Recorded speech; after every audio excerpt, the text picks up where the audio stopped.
Good morning, good morning, good morning. It is 5:30 in the morning on a Sunday morning.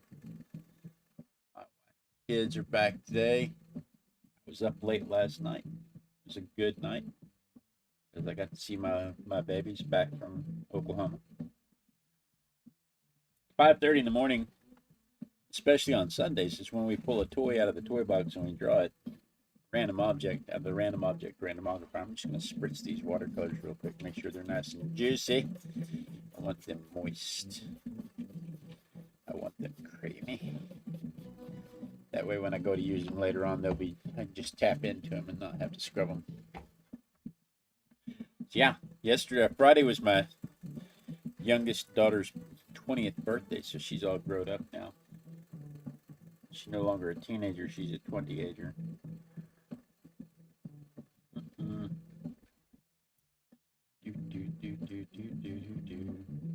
So today's item is a giraffe, and I think I'm going to have to turn the page sideways just because the shadow is so long. Hang on, what's going on in the chat? Something. Look at the giraffe on the left of the screen. My granddaughter drew that for me. My little moon pie. I called her up yesterday and said, "Hey, I need a giraffe," and she drew a giraffe for me. My little Trixie Lou Who marzipan moon pie drew that giraffe for me. Isn't that lovely? Here, look at it again. That giraffe right there. My little Trixie Lou Who marzipan moon pie drew that for me. So anyway, today, let's get this composition down. We're going to have to be really careful with this composition because, like I said, it's really tall. And that shadow is really long. We want to make sure we get everything on there.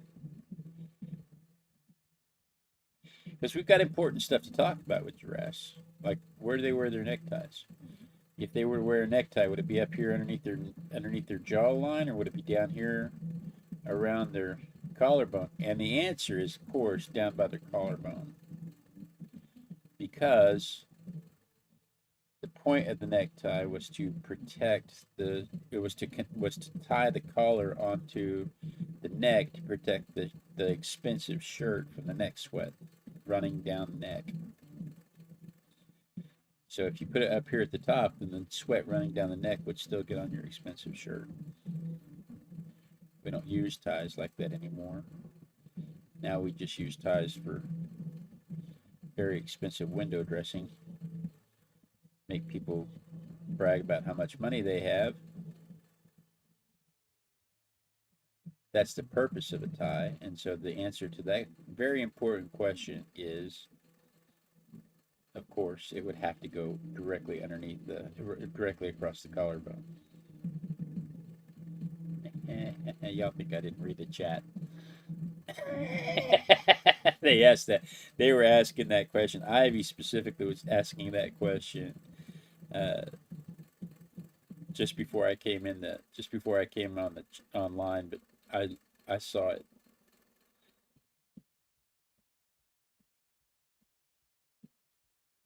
This particular giraffe came from the Houston Zoo. It looks like a sexy lady's shoe.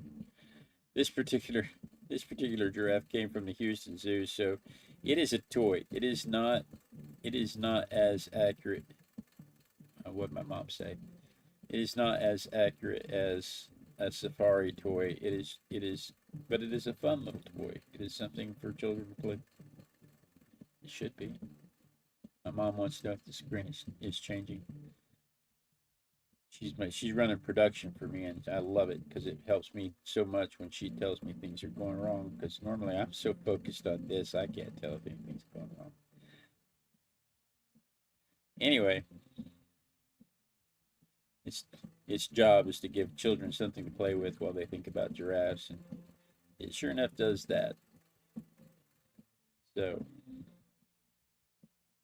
you know what, that leg should come right there like that, and go like that. Which the composition once you get the composition down, you have to start putting in anchor points so that you know where stuff is going to go.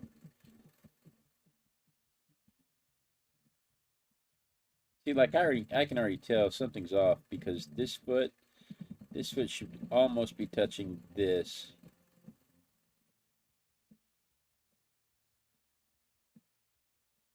If I'm looking at this foot should almost be touching this, which means this foot did not come forward enough. This little bent foot in the back. And again, you have to remember, it's a toy. It is not an anatomically correct giraffe by any stretch of the imagination. It is not from safari. So you have to make certain concessions on what it is.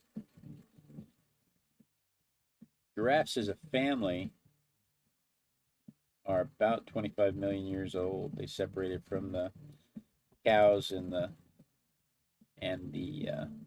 deer and elk and other cud chewers that walk on two toes.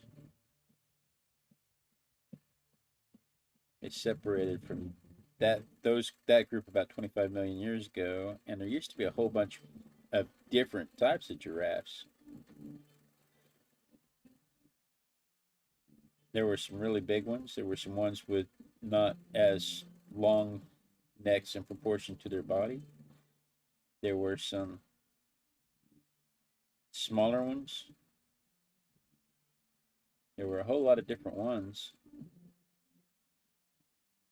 But the only thing that survived about 10 million years ago, there was a shift in the African plains because of the rise of the Himalayas. The rise of the Himalayas was about 50 million years ago, but it took about 10 million years for it to get high enough to actually affect the plains of Africa. But it's what turned Africa from a lush forest to a grassland to a desert is the rise of the Himalayas. And it's attributed to the same thing. It's the same thing that was given credit for the rise of bipedal primates, gave rise to giraffes, because they had to be able to reach the tops of the trees. Because there was the competition was getting stiffer for the trees.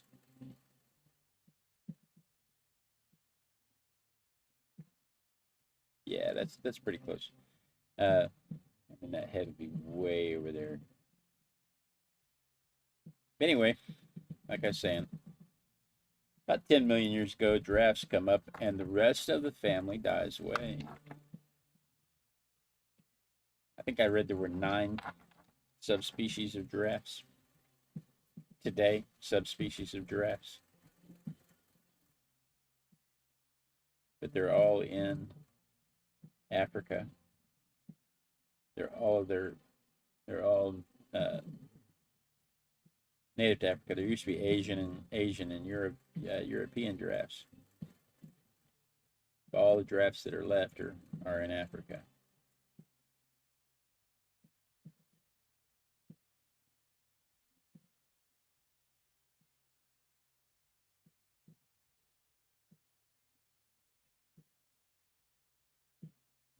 Can't talk, Harding.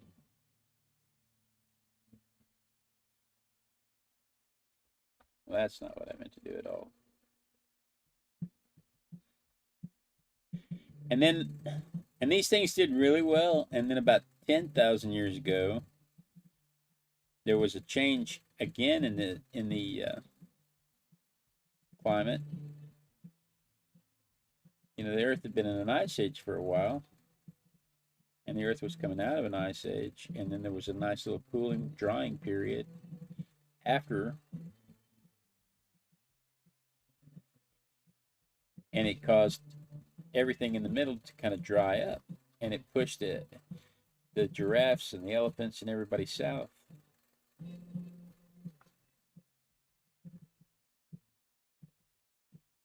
and in so doing, increased competition.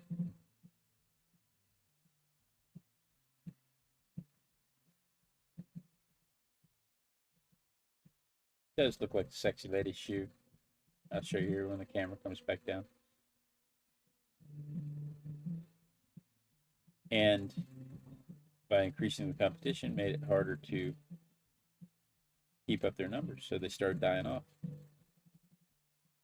Their numbers have decreased greatly since 10,000 years ago, partly because of the increased competition, partly because the rise of farming in humans. Farming with humans meant they were bringing cows and goats around to compete with the giraffes and heffalumps. And my first response to that when I read that was, you know, goats and cows are not eating the tops of trees, but goats are eating the bottoms of trees. Goats are eating the preventing the trees from getting tall in the first place. And the young giraffes have to have the young trees, the saplings. But more importantly, they were competing for water. They were competing for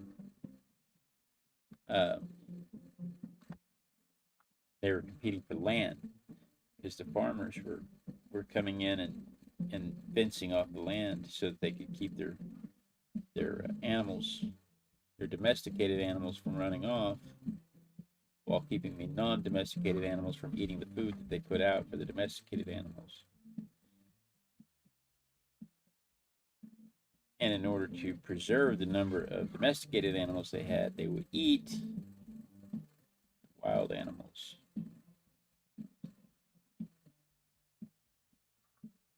All of that led to a decline in giraffes that were already struggling, already in decline.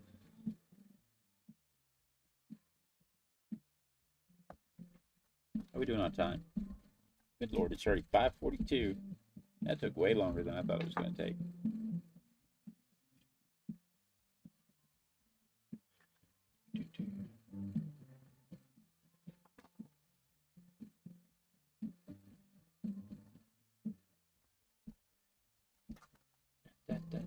Subtle hint.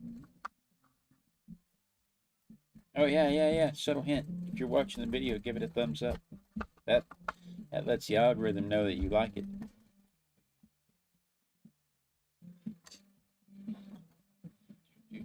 You know what? I should probably attempt to draw some of the spots in.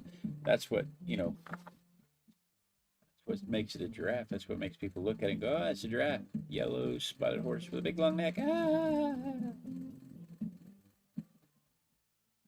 I need to put them in such a way that they don't look like a physical feature. So I'll do essence of spot.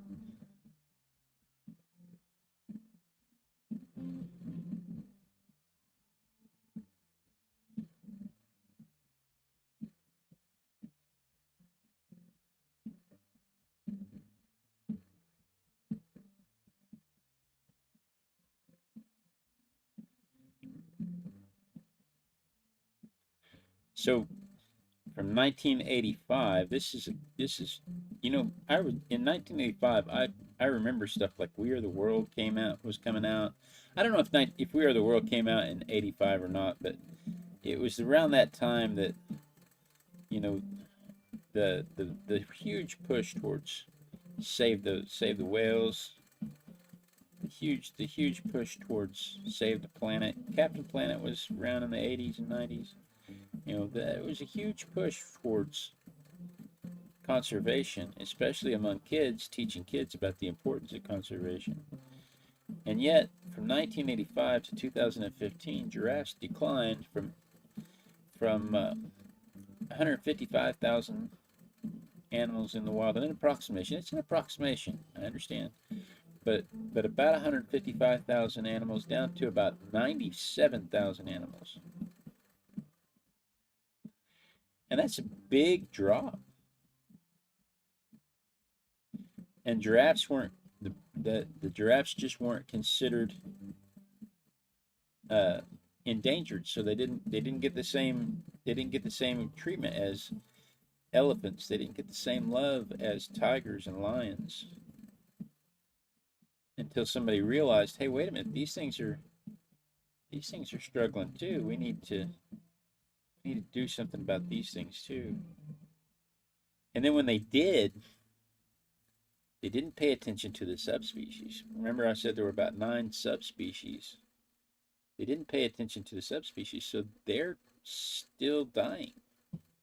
There's only of the several species that are out there, there's only one species that's still there's only 1 or 2 species that they really paid any attention to. And so they're trying to figure out how to go back and save the other ones that they missed out before.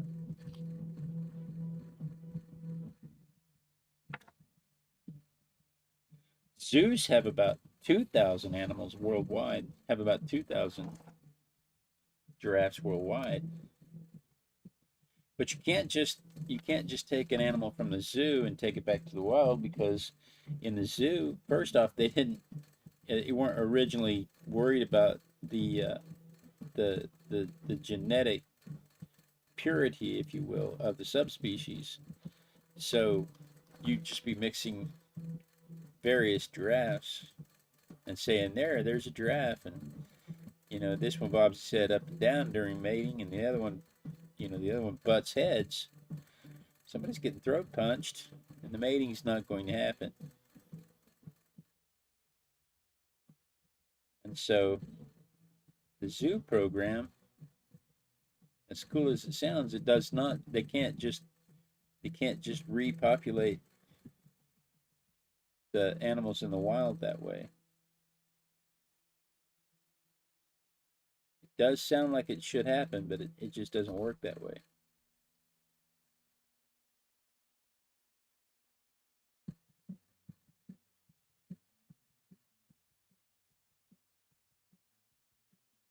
That will dry lighter than it is right now.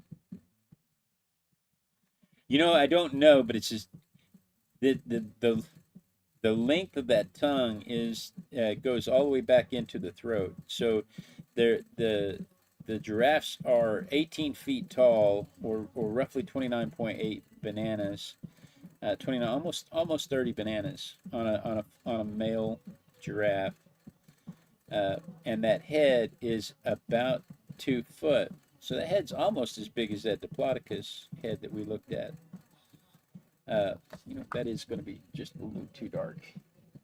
It will dry lighter, but I don't want it to be that dark. So there it is. The head is about the size of that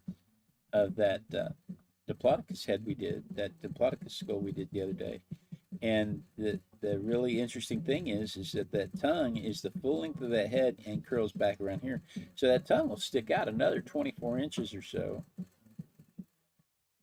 or roughly 2.5 bananas. Maybe 3 bananas. Because, anything but metric.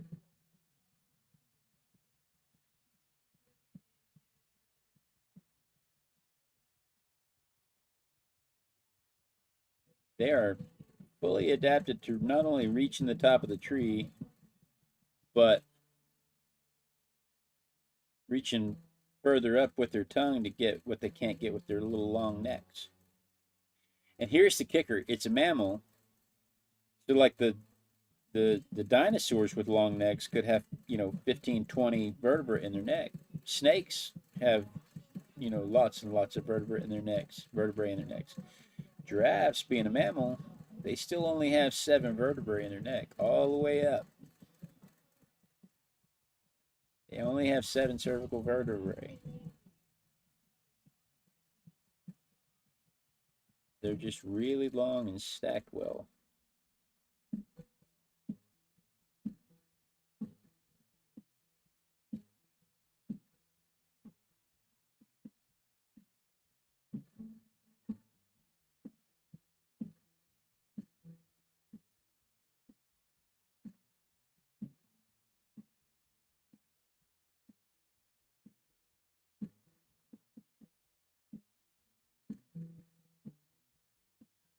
This is the part.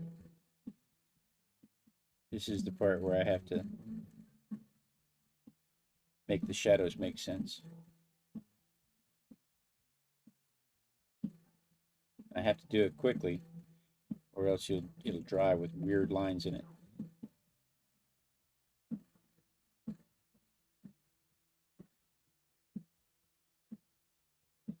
Which we can fix. Why, if we don't have to, if we can just do it right the first time.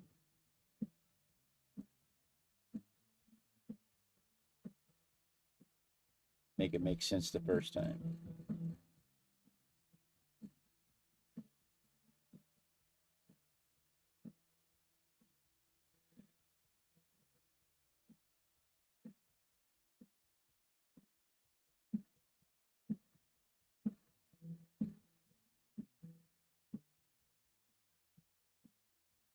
All right.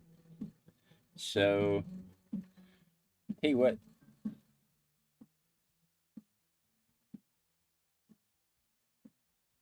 Okay, what color? The front half of my mom's looking up giraffe tongues. She says the front half of their tongues are purple to protect them, high in melanin to protect them from sunburn.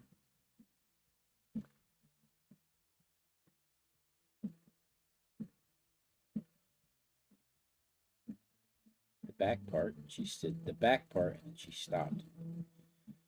Yeah, I have an earpiece in. She's talking to me through an earpiece. The back is pink, she says. Did that come up in chat, or were you just curious and thought you'd... Ivy says it's curious I drew both of her favorite animals so close together. What was the other favorite animal? The penguin?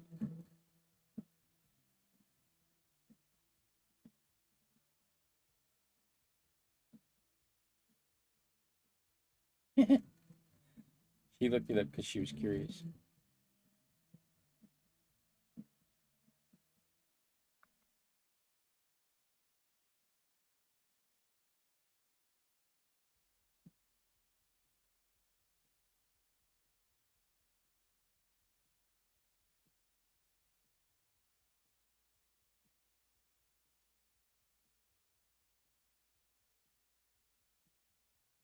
Okay. I have to dry this real quick so that I can add the spots without reactivating the yellow. Let me get those horns real quick.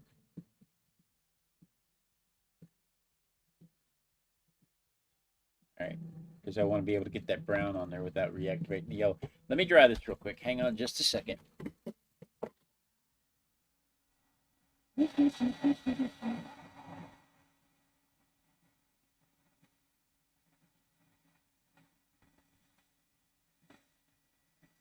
Ivy's in the chat going, yay, yellow furs. It stretches her out when I don't do the yellow furs. Sometimes I do the other colors first because I want the edges to fade, and it stretches her out. It's supposed to, in watercolor especially, you're supposed to do the light colors first. And the beauty of this is none of you can hear me because all you can hear over the hairdryer is,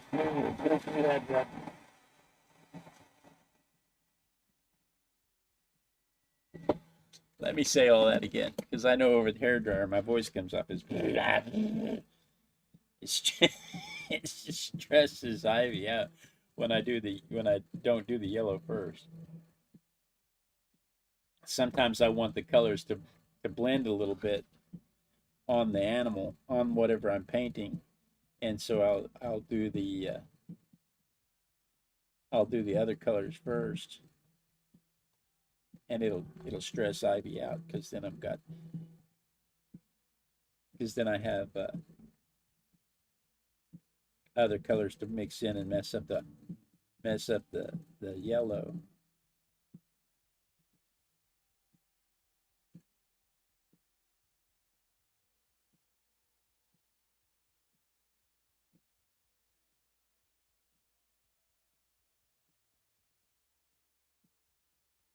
Oh yeah, yeah. My mom says it's a good thing she didn't want you to do the background of a big painting because that's really stressful.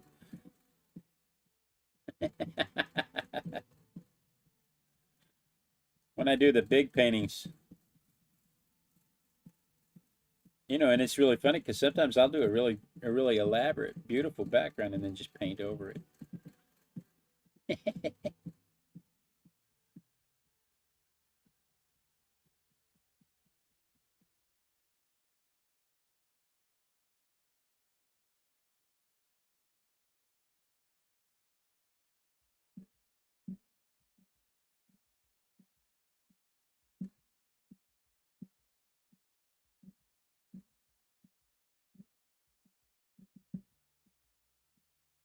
Can't talk.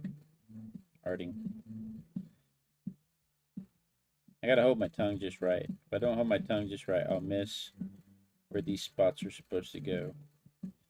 And somebody will say, "Nah, it's got a spot right there," and I'm like, "It's a toy. Get over yourself."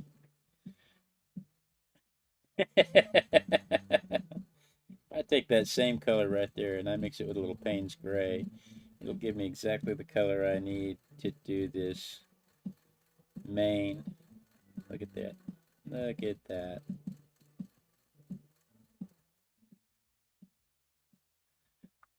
Doo-doo. All right.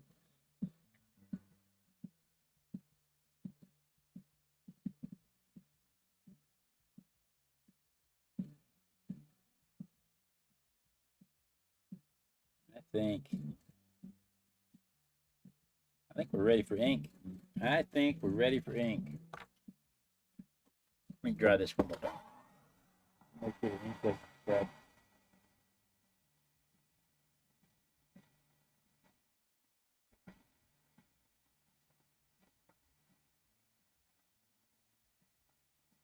Oh no! Ivy said she was picking out colors yesterday for an Egyptian piece. And she was working with yellow and then thought, hey, some blue would look nice. And no, it was a nice green. So yeah, with colored pencils, Ivy's talking about how she put her yellow down with her colored pencils and then decided to try to add some blue and it turned into a nice green instead. With colored pencils, that's an issue. Even with watercolor. But if you don't reactivate the paint that's underneath, you can get some different effects. But with colored pencils, I don't think that's necessarily true.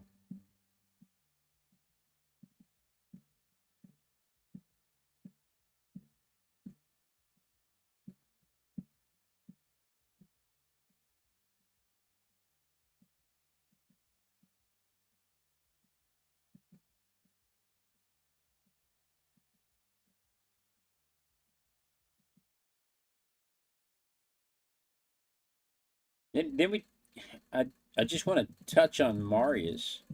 Marius was an 18-month-old giraffe in Denmark that the zoo decided that his genes were too well represented in the gene pool, in the zoo gene pool, and so they decided to euthanize Marius, and they euthanized him, and the European zoos do this a lot. But the Denmark zoo especially, they euthanized him publicly and demonstrated how they dissected and butchered him. They dissected him to test his health because that gives them information about how their programs are working. They want to know how his liver was. They want to know how his internal organs were. They want to know, make sure he was not carrying disease. Make sure everything was going well with their program. And then they butchered him and fed him to the lions. And it's important that they do that to make sure that the genetic diversity of the herd is sustainable. If you've got an animal that's too well represented in the gene pool, it's overrepresented, you start getting inbreeding, even across populations from multiple zoos. You can ship one male across to another zoo and come to find out that you are mating it with its sister or cousin because you've overlapped the genes. But it drew public outcry. I think this is 2014. It might have been 15, but it drew public outcry because nobody around the world, Denmark, they were used to it, you know, but nobody around the world realized that we were going to publicly butcher a giraffe and feed it to the lions. An 18-month-old giraffe, because his genes were overrepresented. And it's like there's other giraffe populations. He could have gone to live with other giraffe populations. And their answer was, yeah, he could have gone to live with other giraffe populations, but he wouldn't have been able to live a natural life because they would have either had to sterilize him or they would have to, and in the Americas, they chemically sterilized them. They let them live their lives up, but they chemically sterilized them. And they didn't feel like that let the giraffe live out his natural life. They didn't feel like that was the best interest of the psychological health of the animal. That's not taking care of the animal, and they were afraid to give the animal to an Asian zoo because all of the Asian zoos that applied for it didn't meet the European zoo standards on some of the healthcare practices. Not because they were bad zoos, they just didn't feel like it met the standard. Wouldn't give the giraffe the same quality of life that he had. And I'm like, the quality of life that he had is dead, fed to lions. So any quality of life other than that would have been better than what they did. But there were lots of different ways to achieve their goal of removing him from the gene pool. I mean, they could have given him a vasectomy. And it would not have affected his lifestyle at all. He still would have mated. He still would have tried to mate. He still would have competed for mates. Everything about his life still would have been giraffe-like. He just wouldn't have been able to add to the gene pool. Further contribute to the gene pool. That was the goal, right? So, but they euthanized him, and that was the problem, is that it was all so public and it gained world attention. And you would think that it would have changed policy in the U.S. Somebody would have caved and said, "Oh my God, we can't do that anymore." No, the only thing that changed was their PR policy. They quit telling the international news companies about it. They still continue it. The European Zoo Association agreed with the process. That they were no chastisement, no change in policy, no nothing. But they did, like I said, they did have the change of now they just don't tell the international people about it.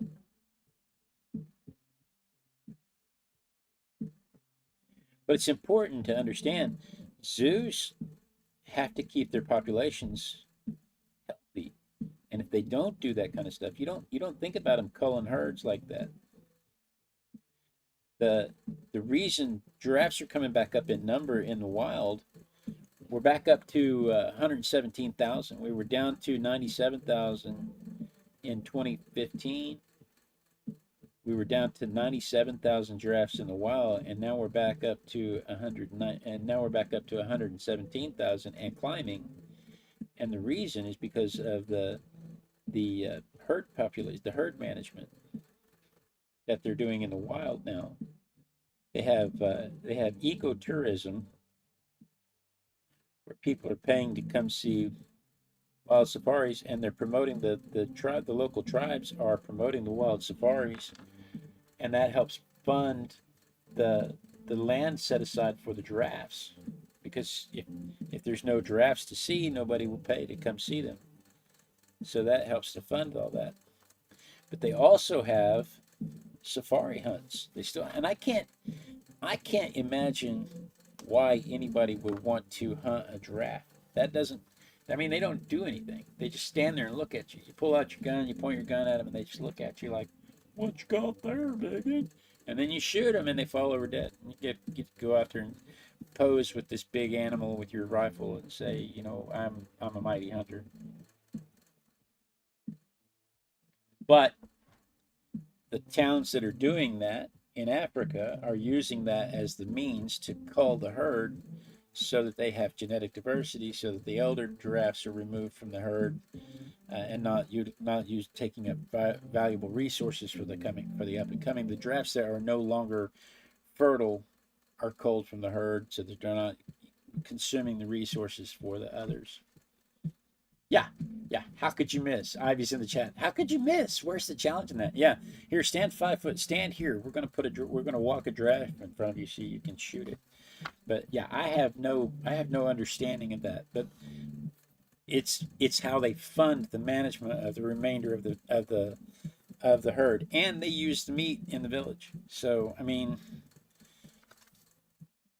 it is frustrating by our standards. But they're also, when they breed into a one population, and if that area gets overpopulated, they will translocate the giraffes to another population to ensure that the herd gets bigger and bigger. So again, it's herd management, and this is how they're paying for it: ecotourism and safari tourism. But again, it's working because they're back up to 117,000 animals in the last 10 years. That's a 20,000 animal rise in 10 years. So but the subspecies, there are several subspecies that are still endangered.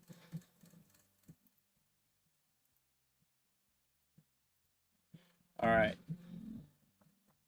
So here is my giraffe compared to the photograph. Give me just a second here while I figure out how to turn my microphone off, disconnect my camera, safely eject, and pull up that camera. And then let's see, when I do it this way, I kind of have to do it like this.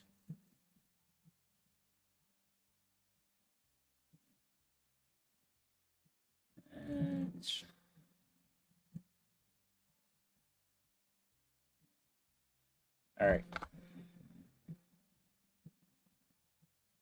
So there is, from my perspective, my version of the giraffe.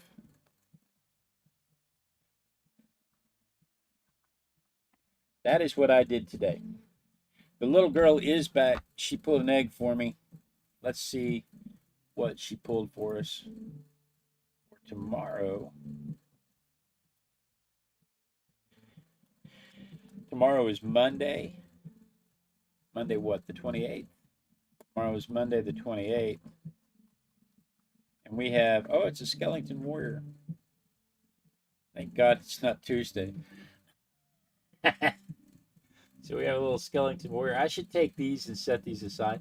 Every time I find one of these, I should take these and set these aside. We should do an entire month of December or October with these things. So if you're here Monday morning, July 28th, and it's before 5:30 in the morning, then you're watching the trailer, and this is what we're about to start. So stick around. We'll get right on it. But for the rest of us, it's time for me to go walk and get my apple fritter. That